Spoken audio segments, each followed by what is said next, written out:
Next Chapter Podcasts. I'm a Black feminist, capital B, capital S. I'm unapologetically Black and I'm unapologetically a feminist. And look, depending on what circles you're in, it's hard to be both those things at the same time. But I think that being both those things is the thing that will save us. I'm saying that there's a truth telling that happens at that nexus of Blackness and feminism, at that space of having to work twice as hard to get half as far, which is a Black proverb, and at that space of knowing that so often you can be the dopest chick in the room and they'll give it to the mediocre white man in the room. And so Black feminism taught me that, and I think it can teach you that too. You know what I'm saying? It's like we got a demo tape and nobody want to hear it, but it's like this is South got something to say. Welcome to Our New South, a podcast series presented by Levine Museum of the New South in Charlotte, North Carolina. Levine Museum connects the past to the future to realize the promises of a New South. To learn more and donate to projects like this, visit museumoftheNewSouth.org. Hi, my name is Kevin Blackistone, sports columnist at the Washington Post, coming to you from College Park, Maryland, where I teach journalism at the University of Maryland. And I'm Dr. Robert Greene II. I'm an associate professor of history at Claflin University in Orangeburg, South Carolina. On season 3 of the podcast, we're welcoming 10 influential Southerners to share insights from their lives and careers, as well as their thoughts on the New South and its future. We thank you for joining us on this journey and for making the show a Signal Award, Communicator Award, and Anthem Award winner. Follow the show, rate and review on Apple Podcasts, Spotify, and for the first time, we're now publishing portions of our interviews on YouTube. Go to youtube.com and search Levine Museum. Okay, let's get to today's episode of the show. South got something to say.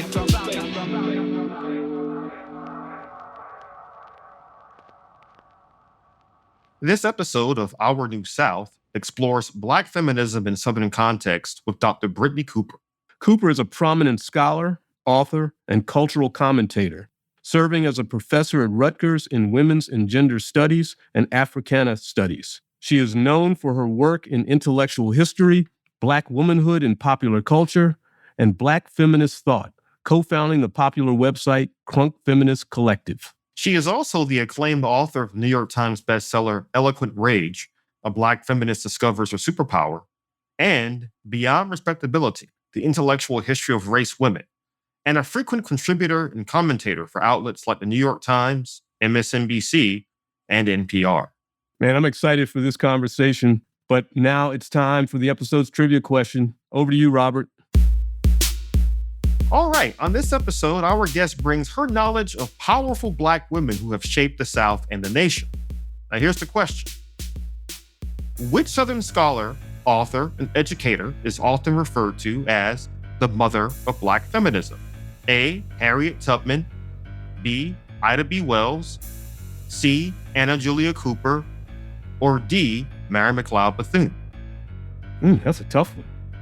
But before we get to our guests, I would like to ask Dr. Robert Greene II to provide us with some historical context to set the stage for our conversation. The tradition of Black feminism in U.S. history has been heavily influenced by women from the U.S. South, from Anna Julia Cooper and Ida B. Wells to Coretta Scott King and Fannie Lou Hamer.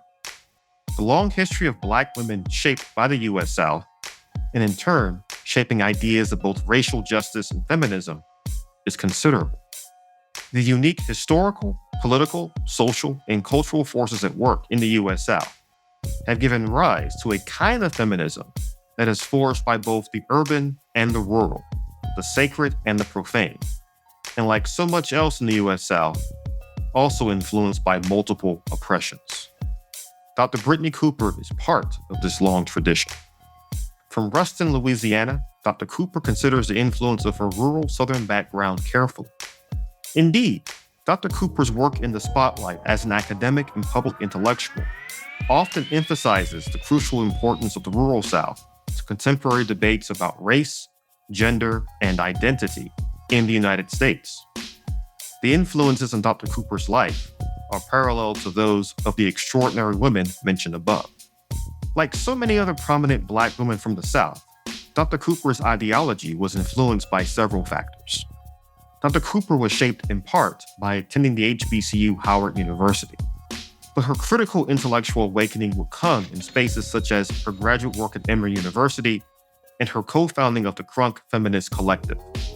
Following in the footsteps of radical feminist and womanist groups such as Ticombe River Collective, forged in 1977 by Black feminists and named after the region where Harriet Tubman launched her famed raid to free hundreds of enslaved Africans in 1863 during the American Civil War, the Crunk Feminist Collective represents Cooper's own beliefs in melding the academic with the public.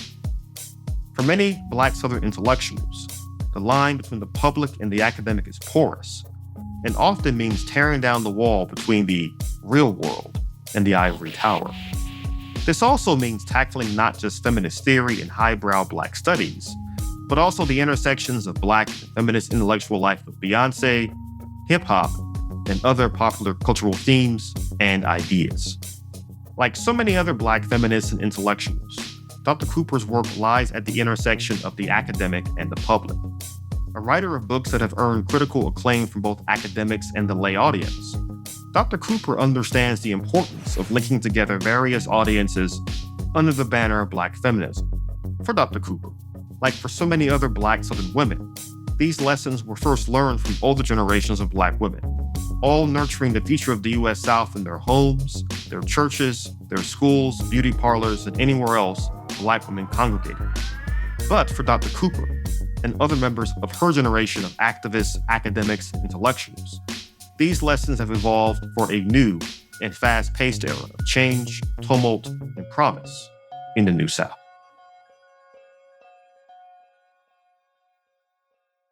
All right, let's get to our guest. The Louisiana native, scholar, and cultural critic. Our New South welcomes Dr. Brittney Cooper. Dr. Brittney Cooper, thank you so much for joining us on this episode of Our New South. And I just have to say, I'm a big fan of your work. I got turned on to you through Crunk Feminist. Oh, wow. Of course, back when blogs were blogs, and you all would dip into my interests, which is sports from time to time, and with some different takes. And I was always just so impressed and really drawn to your work. So thank you once again for joining us. Thank you. You've accomplished a number of things. You do a number of things. You're a professor, you're a cultural critic, published writer, always in demand to speak and share your thoughts and wisdom. And then I look at the top of your social media platforms, and you always point out that you are a Southerner. Yes. Why is it so important for you, from Ruston, Louisiana, by the way, to point out those roots? Yeah. Look, first of all, thank you so much for having me. I was delighted to get this invitation because I have lived in the North, particularly in New Jersey, for almost 15 years. And there is a way that it is really important to me to remind people that I am a Southerner. And I'm from a particular Southern experience. I am not from the big city South, because everybody love Atlanta. Everybody love Dallas and Houston and Charlotte, right? I am from the small town deep South. The place where my mom is from and where she took me, where I was the first couple of years of my life, is actually not even Ruston. It is a small place in Lincoln Parish that was classified as a village in the census because it has so few people. Wow.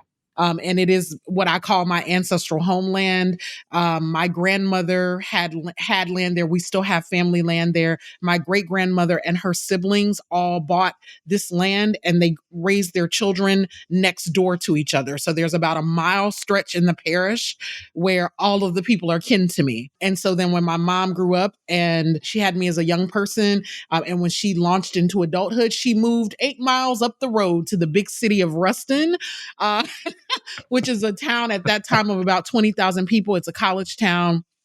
It's where I went to school, kindergarten through high school. And so I grew up in the small town, college town, deep South. And I also grew up in a part of Louisiana that is not New Orleans, that is far from New Orleans. And so when people say, oh, you're from Louisiana, they say, I love New Orleans. And I say, well, it's fine. But for me, New Orleans was a big urban area, a city. It had a bunch of culture, but it is related, but it's a distinctive South from the South that I knew, where rurality is really, look, I know how to help my grandmama pick a chicken. Right. My grandmother raised pigs, and she raised 2 hogs every year, a calf every year. And she picked chickens for the local chicken plant. Wow. And that's why our family was always fed. My parents, to this day, have both a refrigerator and a deep freezer in their kitchen. Right. Those are my kind of Southern people. Yeah. And that actually takes me to my next question, which is, you've talked a lot already about the importance of family to your life and to your social upbringing. Yeah. Could you talk a bit more about that? And in particular, what it means that for the importance of Black family in the rural South? Because you've been very explicit that you're talking about the rural Black experience here. Yeah. I think that I grew up in this multi-generational community. So I know my second, third, fourth cousins, right? I can, just go home and meet people deeply related to the family tree. And sometimes one of the disorienting experiences of being a teacher, a professor of Black studies in the Northeast, is that there is this fascination, and I would say fetishization of a kind of cosmopolitan Blackness, right?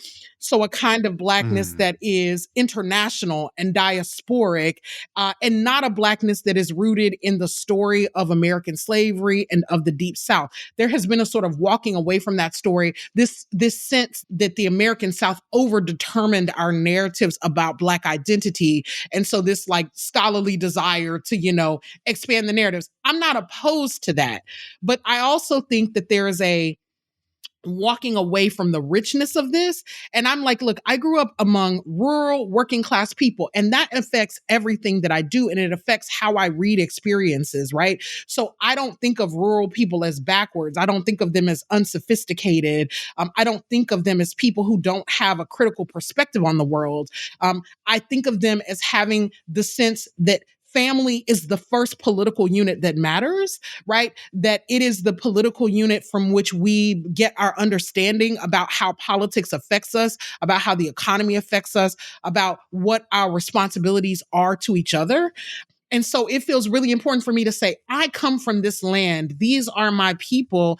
And the things you do there affect real folks with real thoughts, real political investments who have meaning, and that's, so I try to use the scholarly tools I have to think very much about what this means for the place that I'm from. And some of it rings true. And then some of it just doesn't ring true, some of the, like when folks are like, because gun violence. And I was like, I saw a lot of gun violence, but some of that is because there's just guns around. My grandmother had a rifle the minute you walked in the house, right? Like it was in the door jamb. And it was both a mode of protection from, people who might try to break in, but also you might walk out on your doorstep and see a rattlesnake, like honestly. I'm not being hyperbolic, Right. You might walk out and have to do battle with with an apex predator of some kind. And, and you had to be prepared to be able to do that. Yeah. And just as a quick follow-up to that, you've already made clear how complicated the rural South is, but I'm curious to know, what are some other things you want listeners to know about the South that they might not really know much about, especially as you just talked about the rural South in particular? Yeah. A lot of the things that I'm thinking about, some friends have challenged me to think about I'm a scholar of Black feminisms. And so Right. What does it mean to think about gender and to think about what Southern feminisms look like? I think for me, the thing that becomes interesting and that I've sort of arrived at is that I grew up with women who practiced feminism even when they didn't have the language for it, right? And so I grew up in a family that was run by women. This is why when initially I read feminism, I was like, well, what do y'all mean patriarchy? Because women lead everything. where I'm from. Like, who are these male leaders and what are they doing, right? I was able to access it when I thought about issues around violence and also the ways that women were always negotiating men's either disruptive or chaotic presence or their utter absence, right? And the ways that that produced particular kinds of vulnerability. But again, I just said, like, my grandmother kept a rifle. My great grandmother would tell stories about how to chop off the head of a rattlesnake with a shovel. So I never had these notions of gender that were rooted in a kind of white femininity. I didn't have a notion of gender that said that I got to be like soft and in that way, or what's the word? Fragile, right? I don't come from fragile women. And so these sort of narratives of white Southern fragility that have powered so much of how we understand gender, that's just not how women who live in the wild get down. You know, they will not survive in that way. I write very strongly against white supremacy. Everyone knows that. But I stayed in the houses of white people as a kid. My mother had white homegirls. They were working class white ladies, right? But they were rough and tumble white girls. And so rough and tumble white boys and black boys, rough and tumble white girls and black girls, they get down together in the South. Now they go in the voting booth and they make very different choices. And I tell my colleagues all the time, I said, sometimes when I live up north, I live in a generally blue state. I was like, my colleagues will go into the voting booth and they will make choices that are in the main better for Black folks, but they don't actually have any deep socialities with Black or brown people, right? I'm not trying to romanticize the South. I'm not trying to romanticize white people in the South, but I am saying that I do think that white Southern folk and Black Southern folk and folk of color have figured out forms of intimate sociality, probably because of histories of the plantation and what does it mean to survive these landscapes, that mean that sometimes we actually have more genuine social relationships with each other than what you see when you're up north. And to me, that really matters. So I didn't grow up outside of being in relationship to white people, or, and even my mom, they had these conversations in the office, right? And talked about why they voted in particular ways and how things were different. And I think that when white Southerners get caricatured as just kind of KKK, gun-toting racists, this is why Northerners don't know how to win them over. This is why kind of blue politicians don't know how to articulate a narrative towards them that actually might be compelling. Because I'm like, y'all don't actually have any real relationships or understanding. And that's not an easy story. And I'm not saying that I have the solution to that, but I am saying that I know who to call if my truck gets stuck in a ditch. And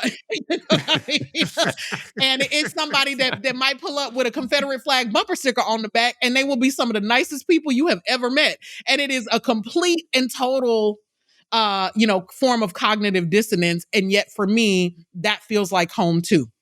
And this is, if I'm not mistaken, the Eloquent Rage, which was the name of your book, right? That's right. Where you really kind of expand on this idea of radical feminism or Black womanism, however you'd like to put it. So I'm just wondering, since you talked about Howard and what it meant to you going there, how did Howard University, and maybe even coming to Washington, D.C., which is a different sort of Southern city, help shape your view of women and help you hone this idea of radical feminism? Lots to say there. What I will say, first of all, Howard actually expanded my conception of the South.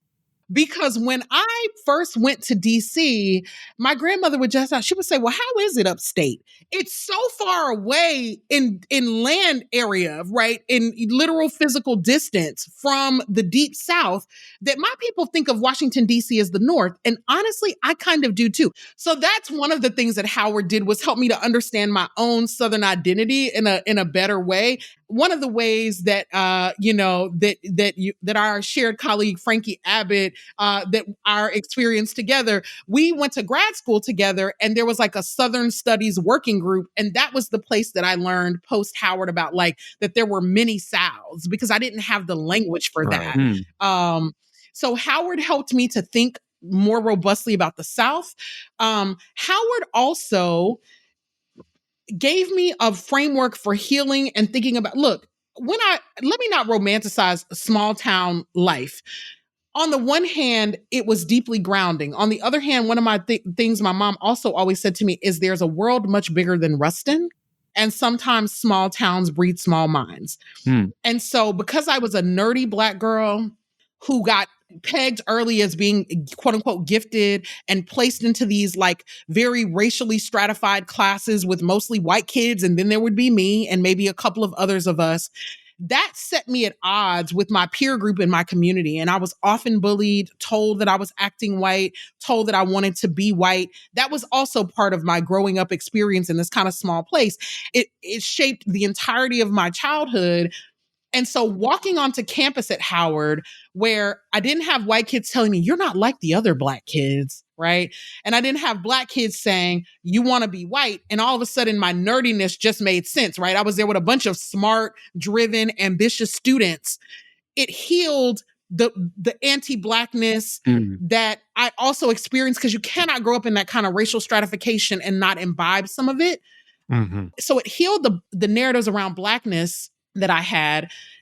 I wasn't a feminist at Howard though. And I didn't necessarily get all the tools to be a feminist at Howard. When I was at Howard, which was from 1998 to 2002, it was a very particular place. It was still in the sort of wake of its Black nationalist past. Now, it's a real different place today, I'm happy to say, much more gender progressive. Right. The last time I was on campus, one or 2 years ago, the head of the Howard University Student Association was a trans woman who's super dynamic. That was not even a possibility when I was a student there at the turn of the century, right? Right. It was in my senior year at Howard that I was popping off and talking about how I was not a feminist. At best, I was a womanist in Alice Walker's rendering of that term. Right.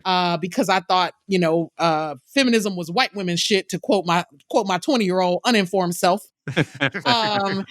And one of my Howard colleagues and friends was like, girl, read a book. That's actually why you sound crazy. That's not correct. And so I would go on a feminist journey after Howard. But the thing that I love is that the women that I wrote about all had a connection to Howard. So Mary Church Terrell, Anna Julia Cooper, the gender non-binary activist Pauli Murray as a Howard alum. Anna Julia Cooper and Mary Church Terrell's houses literally on T Street over near Howard in LaDroit Park. So they sort of beckoned me to themselves eventually, right? I had a couple of people whisper their names or bring them up or say, I had one professor at Howard when I said, I'm kind of interested in the women. And she said, oh, you need to read Paula Giddings' book, When and Where I Enter, because she really does that. So Howard planted good seeds on good soil so that I would be positioned to sort of come into my kind of feminist understanding. But I think that I was really reveling in the deep, loving Blackness of Howard. And I wasn't able to see the fissures around gender while I was there, and so it was a reckoning that I had to stage in my scholarly life after I left. Yeah. Yeah. So you kind of mentioned it here. You've become known, particularly with Crunk Feminists, as being unapologetic about your Blackness. In fact, and that's another thing you list on some of your social platforms, that you're a shit talker. So how did you develop the strength, the confidence to do that? And how much of that goes back to your upbringing in the rural South with all the Black women that you mentioned? Yeah, I mean, I think you nailed it.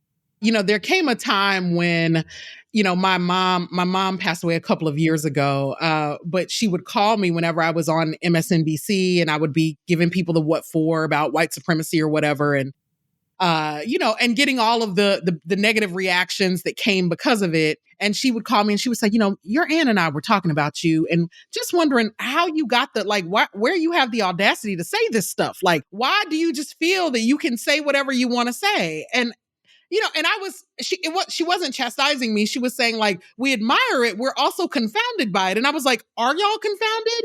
You said anything you wanted to say pretty much to people, right? And then finally one day she calls and she says, when I was talking to your aunt, she said, well, we did used to leave her down there in the country with mama and, and my great grandmother, little mama, and they would tell people anything. And I was like, correct. That is my Southern sensibility showing up.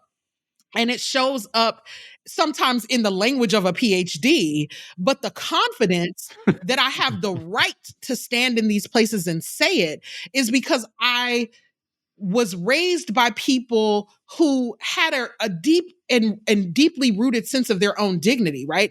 That wasn't determined by what white people said about them, that wasn't determined by whether white people thought they were human or less than. I didn't grow up in a world where folks were negotiating day to day white people's ideas about them. They were just being themselves and running their lives. And so a lot of times I see white supremacy as an intrusion on Black living.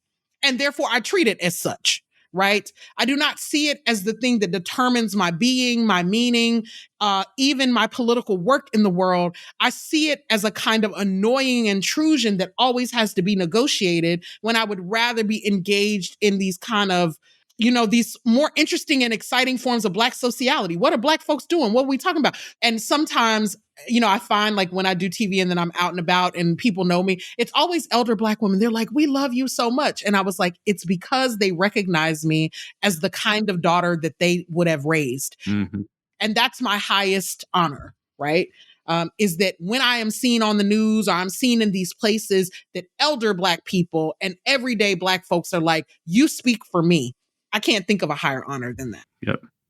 No, I think that's really important and integral to your work. And I have to say, as someone who studies intellectual history for a living, I know you actually best not only through Crunk Feminism, but also through your book, Beyond Respectability, the intellectual thought of race women. Oh, wonderful. And that book was really important for me as a grad student and as a young scholar of history, because you really talk about the folks just mentioned, Mary Church Terrell and others, Angelia Cooper, Pauli Murray, and so many other Black women who were doing this kind of work in the 19th and 20th centuries. And I'm curious, you've spoken a lot this afternoon about how living and growing up in the South has really shaped your worldview. But could you talk a little bit more about how that Southernness really influences your brand of feminism? And who do you think today best represents that kind of Southern feminism? Yeah. Oh, that's a great question. Thank you for bringing up Beyond Respectability. That book, I love that book. I love those women. I came to grad school to like study post-coloniality and Black literature or something. And then I ran upon the women and I was like, what? And I was so excited. And it's not coincidental that all of those women are Southern in the most expansive sense of it. Mary Church Terrell is from Tennessee. Ida B. Wells is from Mississippi. Pauli Murray's from Baltimore. And so all of those women, the women that are really kind of Anna Julia Cooper's from North Carolina, right? They're all these Southern women from the most expansive conception of the South. What I love about those women is both their willingness to be confrontational. They were truth tellers. They didn't mince words with anybody, whether they were talking about the problems of gender in Black communities or whether they were calling out US presidents and saying our people deserve better than this. They started movements and they spoke with fire, but they also were institution builders, right? So in that way, they felt familiar to me. Most of these women were churchy. Despite all of my academic training, I remain a churchy Black girl. It is one of those forms of sociality that you kind of can't, for me, it has felt important to stick with it, not so much because of theology necessarily, but because I think that there's some kind of magic that our folks are doing when they figure out spiritually how to keep on surviving. And so I want to be always in one of the spaces where that kind of work is happening. And so Pauli Murray ultimately becomes the first Black woman to be ordained, as a priest in the Episcopal Church, just as an example. So those women all, they tick off these boxes around institution building, around community, but also around deep confrontation. And I think sometimes we forget that radical movements for racial justice in this country come out of the Deep South. We get to claim that sort of radical sensibility. And that, I think, influences the kind of feminism that I do. There's a version of feminism that is really meant to speak in academic terms. I'm thankful for it. It's why I have my job. that isn't the same thing as everyday feminist practice and politics that says Black girls matter, that says, where are our marches when Black girls are getting killed by police? That says, what's happening to Black girls with these school dress codes and with these, policing of their hair and things like that, right? So I think that today, when I think about Southern feminists that I love, I'm mostly thinking about organizations, actually. So I'm thinking about Sister Song, Reproductive Justice Collective in Atlanta. I'm thinking about Southerners on New Ground who are really doing work around queer issues, right? I'm thinking about all of the reproductive justice battles that are happening in Louisiana and Texas and throughout the South. So I don't know, just right off top, I'm thinking about Black Feminist Future and folks like Paris Hatcher, who's based in Atlanta with also some connections to New Orleans, right? And so these organizations really are kind of situated, interestingly enough, not necessarily in the rural South, but still in the South. I'm thinking about Latasha Brown. I'm thinking about Stacey Abrams. I love Stacey Abrams, in part because I think that if you think about Latasha Brown as an Alabaman, Stacey Abrams as a Mississippian, both of them doing work in Georgia, I think that these women are crafting the blueprint that we are going to see in the next 1 to 2 decades that is going to shift the political future of the South. I think that they are in the vanguard of doing that. And they are thinking about it not just in terms of racial justice. They're thinking about it as a broad coalition. Reproductive justice is at the center of their advocacy, which is a huge feminist issue.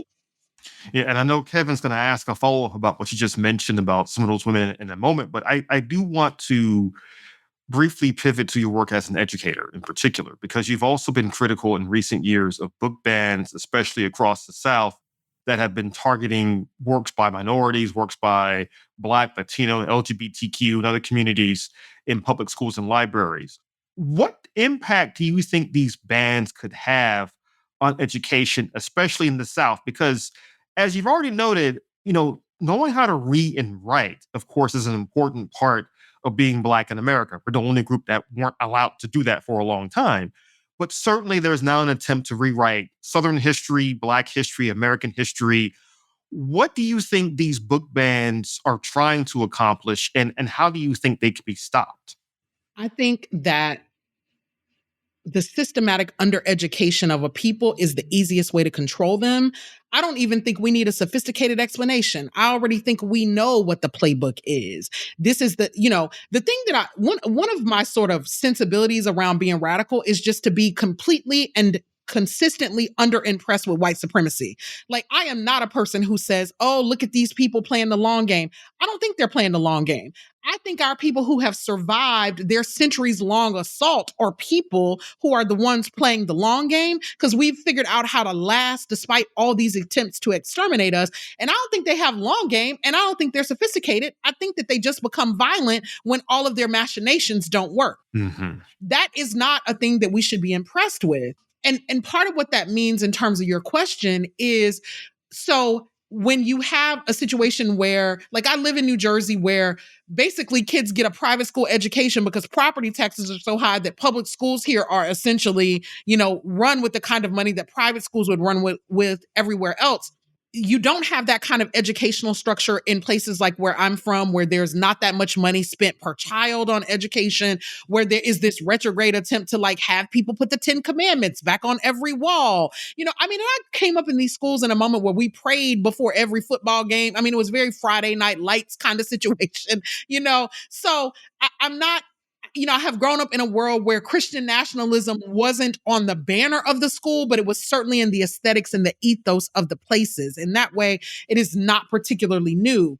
What I think is so dangerous in this moment is that we have forgotten, and that is by design, what our people did when we couldn't read books about us. I am of the generation, a person born in 1980. I didn't grow up reading a bunch of books by Black people in school. People didn't talk about Black history in school. You know how I learned? I have one aunt who lives in Dallas, Texas, and there was a Black-owned bookstore, and she would go there and buy me books, and she would ship them to me. But that's what the power of books can do. And so when our people are distressed about these book bans, one of the things I want to remind people is it has been a very limited amount of time that we've had all of this progress in our classrooms. Right.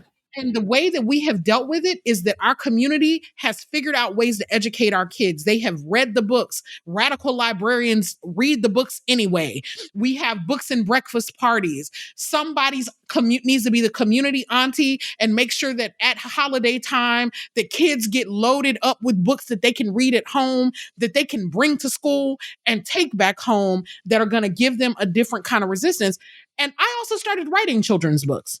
So I have written one storybook. I have another storybook coming out next year. And I also have a 4-part middle grade series for middle school girls about 3 Black girls who are friends and who get into a bunch of shenanigans that will also, the first in that series will drop next year as well. And so I think that those of us who have access have to also take the most expansive approach, right? You getting a little bit back to what you said about politics in the South. Back in 2021, you wrote this article and it was titled, "Georgia is just the beginning. It's time to tell a new story about the South." What is that new story that needs to be told right now about the South? So I think that Southern people are hungry for a system of enfranchisement that will actually allow them to vote their interest. And I think that's why you see this massive repression happening. You don't have to randomly redistrict your state in the middle of a redistricting cycle, Texas, if you don't start to see the seeds of dissent. So it is not the South that is holding the country back. As the South goes, the rest of the country goes. And the opportunities available to Southern people are the opportunities that are going to be available to all of us. And if we sit around and we watch fascism take hold in the South, as we have done, we're only one step away from it taking hold in other places. The South is multicultural. It is, filled with immigrant communities increasingly. It can be the place that is the vanguard of the kind of remaking of an actually functional multiracial American democracy. There's also a reason that people are leaving the North in droves and moving South. And some of that, which is a thing I love, is because people don't want to live on top of each other. People want space. People want affordability. People want, a decent quality of life. Folks actually want communities of care where folks know what it looks like to take care of each other. I think Southerners are actually just better at that than any other region in the country. And I've traveled to most regions of this country. And I don't think that it's fake. I think it's genuine. And I think if we figure out the right way to tether that kind of Southern hospitality, that kind of sense of communalism to a broader politic, we will be okay. I am curious as to when you hear, for example, folks talk about the future of the South. What do you think about? Like, what do you see as being the future of the South, especially as we talk about how the rural South has been largely ignored in this larger narrative? Yeah. That I don't know. And here's why. It's not that I don't think Southern folks have a future. The thing that I'm more concerned about, even than the rural South being overlooked, is the failure to deal with climate change. I'm very concerned about this because I'm from Louisiana, because I'm from a place that is badly affected by hurricanes, but also badly affected by heat. I'd like to remind people sometimes we had seasons in Louisiana when I was a kid. There were years when I needed a coat at Christmas time when it was actually cold outside. And I have rapidly seen the shifting of climate in my lifetime so that it's warm all the time there. And I just know that this is not a sustainable way to be. So I think that the South has to be in the lead of our national conversation about climate change. I think that's why we have to have a massive movement to stop the installing of these data centers down South, because I think that they are meant to bring about climate catastrophe in places that have already been overlooked. And I think that part of the future of the South is that you're going to see folks wanting to get out of the grips of these big corporations and going back to being to the kinds of relationships to local supply chains in order to get things made, because global supply chains are becoming increasingly unreliable. I think that Southern people have a sensibility around local supply chains because they're still folks who are deeply connected to the land. And I think that that sensibility about how to relate to the planet is actually going to be really important for the new ecologies that we have to build in order to like survive the climate change conditions. It's interesting you mentioned going through seasons when you were growing up in Louisiana. I went through a night in Shreveport in 2000 when a blizzard hit during the Independence Bowl, and that was not a lot of fun. I'm just one last question. How do you incorporate your Southernness into the teaching that you do at Rutgers and have been doing for the last 15 years? And do you yearn to come back to the South and do your work there? I mean, look, I teach about the women that I write about. And in that way, I think I'm always talking about the South as a place that informs Black radical tradition and Black feminist tradition. I teach Black intellectual thought in Africana studies, and then I teach Black feminism and women's and gender studies. And so I'm never not thinking about the South. You know, y'all are talking to me in a season of deep grief. I've had a lot of loss in the last 5 years. Both of my parents have passed away, and my grandmother has passed away, and some other family members. And so right now, being home reminds me of all of the possibilities that can no longer be. So there was a time in my career when my deepest desire was to come back South. I was like, I'm gonna hang out here in the North and, do the things I need to do. And then I'm gonna go live closer to my people. It's less my desire now. And that primarily is about grief.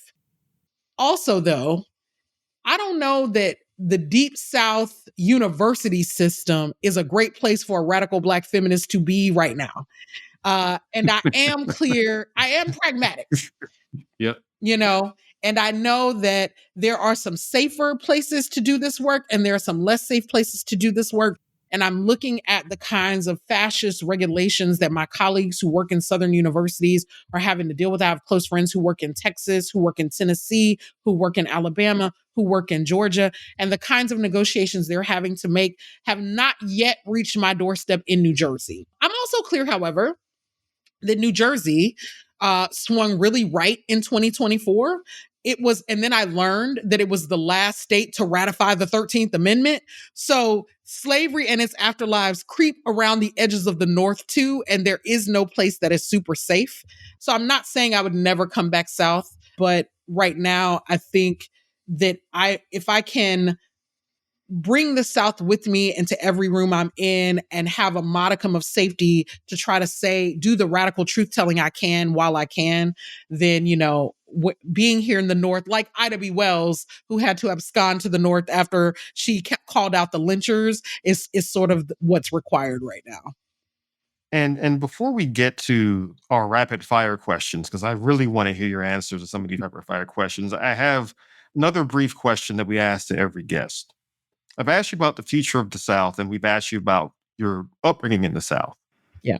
But what does the phrase the New South mean to you in particular? Oh, that's good. I mean, what I think it means is that the New South is Black, the New South is Indigenous, the New South is Latinx, the New South is Asian, the New South is African.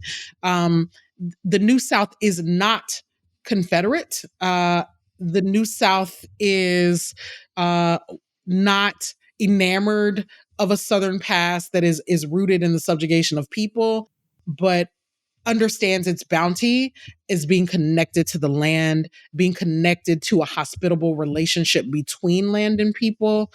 I also think the New South is a South that is going to be powered by people of color political power. It is a deeply diverse place. I think that we will figure out how to upend these systems of disenfranchisement that right now kind of have it on lock. Those bonds are weakening. They're going to break.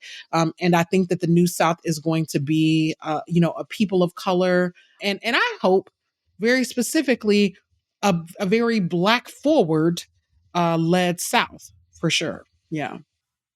Well, thank you so much for those wonderful answers. And I think we could talk all day about Grambling, about Howard. We could just spend time talking about HBCUs, but That's right. I do want us to get to these rapid fire questions because Kevin and I really enjoy doing these. And the first question for you, just answer as soon as you have an answer pop in your head, is where is your favorite place to be in the South?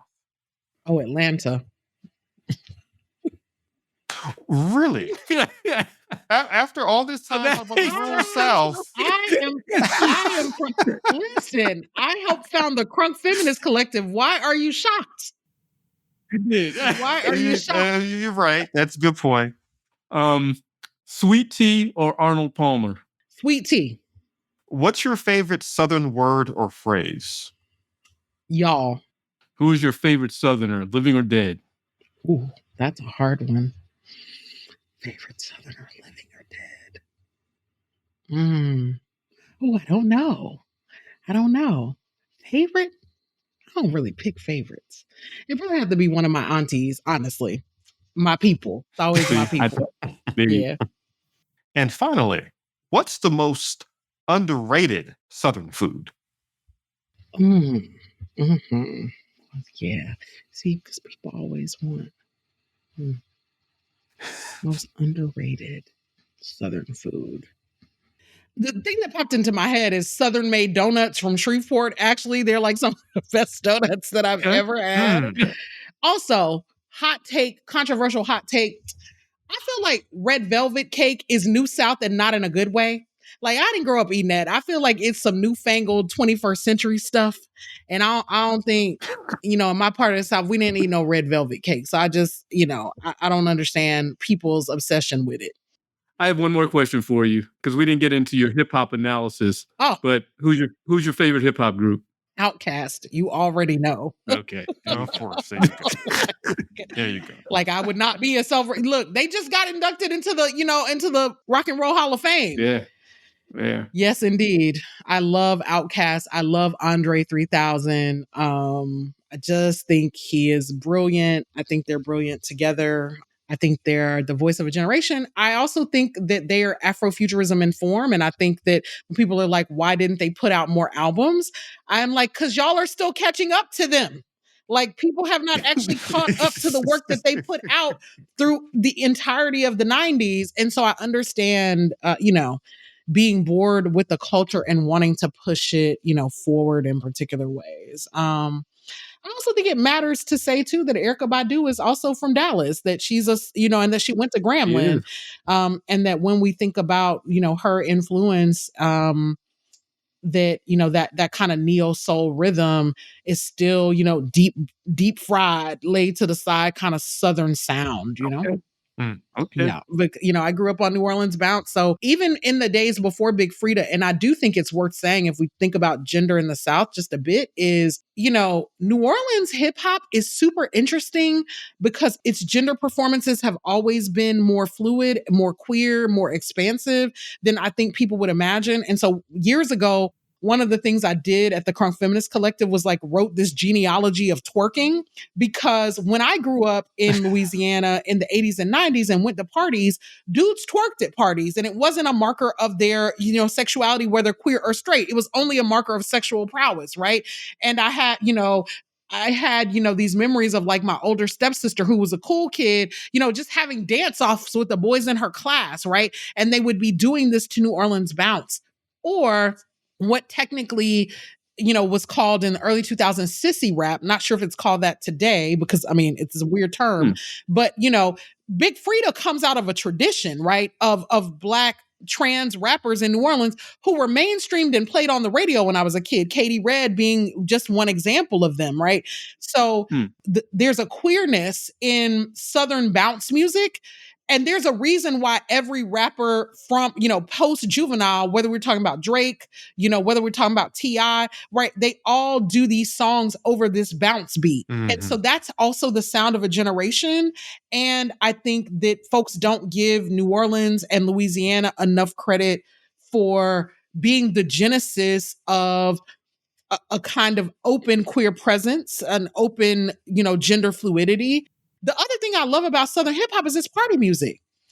I have not been to a party that is hype until a Southern beat drops. I'm sorry. I live in the North. I know that these people think that the music is wonderful. It's fine. You know what I mean? It's gotten better. And so that's my soundtrack is Southern hip hop music, is Houston, is Memphis, is New Orleans, and then secondarily Georgia. And look, and I was, Atlanta is one of my favorite places because it was the place where I was able to meld all the Southern parts of myself, the feminism. I became a feminist in Atlanta, right? And so when I got to go do a PhD there, it was the place where all the pieces kind of came together. And so I go back there and I was like, this is where you could speak your grandmama's language and the language of these professors and the language of the academy. And you could always find people to vibe with you on that. And then you could go to club and shake your ass. And so that's why I love it. That is a tremendous closer. And I'd love to talk more to you about that. I mean, how you broke down what ratchet means and you flipped the script on Lil Boozy. I mean, all that stuff is great stuff. I mean, all I will say is, as long as you don't start playing Bia Bia, we should be fine, because that song is, I think, beyond the pale. I cannot promise you that will not happen. It does play. It is in regular rotation in any playlist that I have. So, I raise you. Let's go. Like.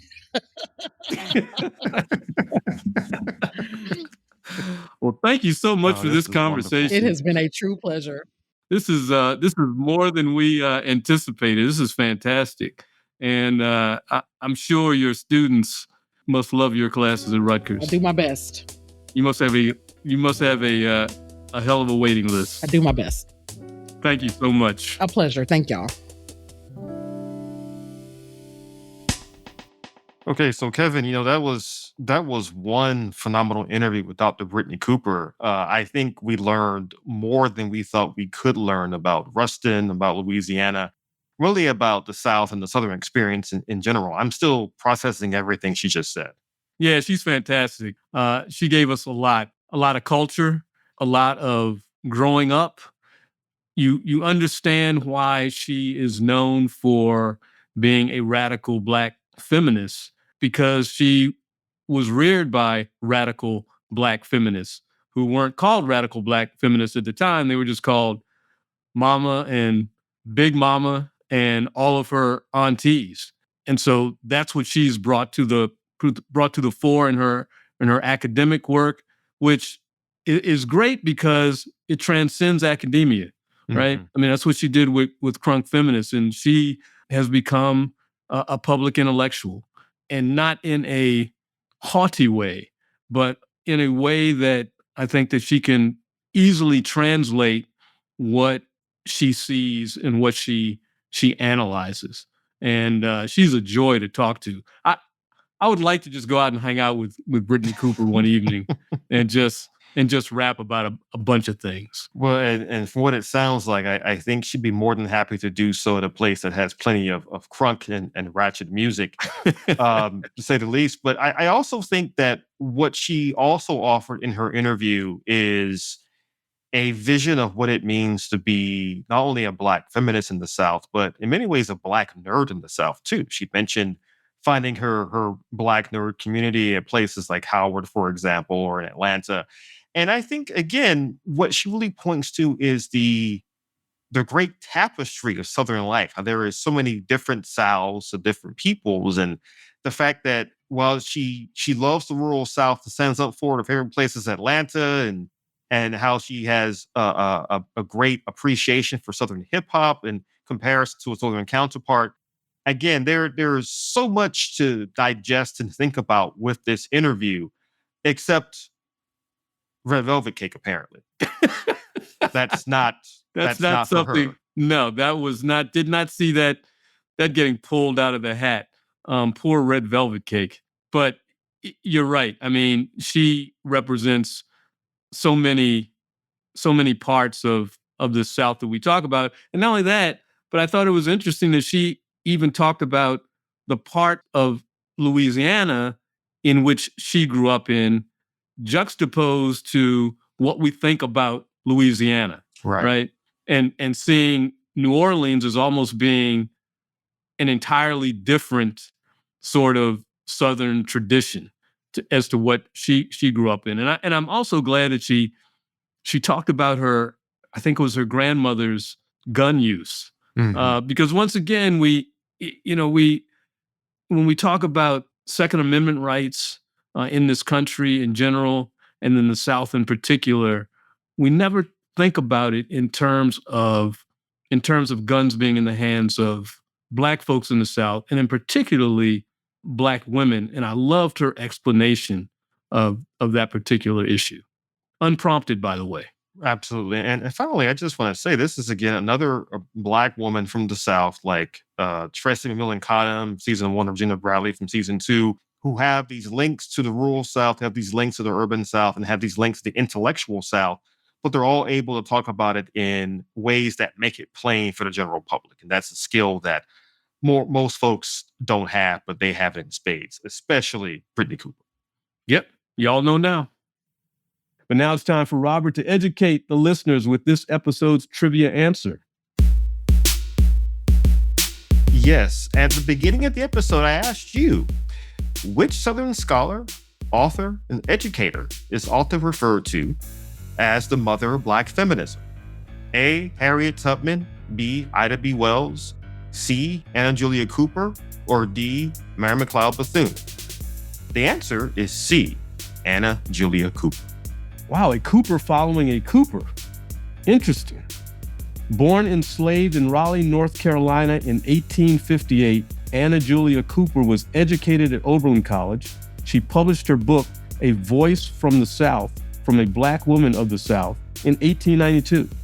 The work is widely considered one of the earliest articulations of Black feminism.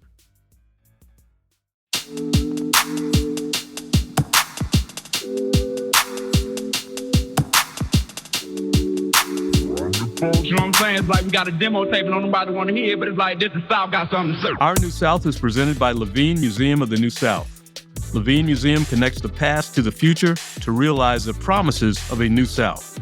To learn more and donate to projects like this, visit museumofthenewsouth.org.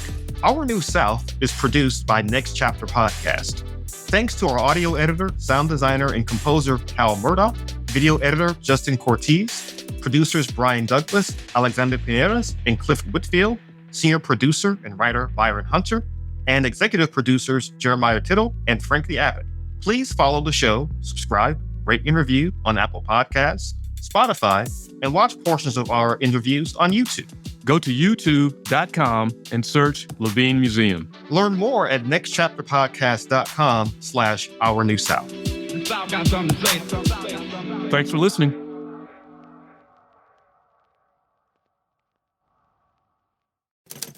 Next Chapter Podcasts.